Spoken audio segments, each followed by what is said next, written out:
আসসালামু আলাইকুম। আপনাদের প্রায়ই একটা প্রশ্ন থাকে যে মুরগি পালনের জন্য কি কি ঔষধ কমনভাবে বাসায় রাখতে হয়। এই যে দেখুন হ্যামকো পিএইচ, হ্যাপাটোনিক, জিসবেট সিরাপ মানে জিঙ্ক সিরাপ, এই যে একটা গুরুত্বপূর্ণ ঔষধ মুরগির কৃমির জন্য প্যারাবেট পাউডার, এই যে আছে ডক্সি এবেট, এটা একটি অ্যান্টিবায়োটিক মুরগি পালনের জন্য। ই সেল মুরগি ডিম বাড়ানোর জন্য খুবই গুরুত্বপূর্ণ একটি ঔষধ।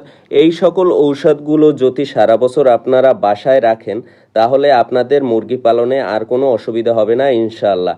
এই সকল ঔষধের ব্যবহার প্রণালী ও প্রত্যেকটি ঔষধের কাজ সম্পর্কে আমাদের প্রোফাইলে ভিডিও রয়েছে, ইনশাআল্লাহ আপনারা সেখান থেকে দেখে নিতে পারবেন। মুরগি পালনের ক্ষেত্রে আপনারা যে সকল সমস্যাগুলোর সম্মুখীন হন সেগুলো আমাদের কমেন্ট বক্সে জানাতে পারেন, ইনশাআল্লাহ সমাধান দেওয়ার চেষ্টা করব। আমাদের ভিডিওগুলো ভালো লাগলে অবশ্যই লাইক কমেন্ট শেয়ার করবেন, কারণ আমাদের ভিডিওগুলো থেকে অর্জিত অর্থের একটি অংশ অসহায় দুস্থ ও দরিদ্র মানুষের সাহায্যের জন্য ব্যবহার করা হয়। ফলো করবেন পিরোজপুর এগ্রো। আজকে এ পর্যন্তই, ধন্যবাদ। আসসালামু আলাইকুম।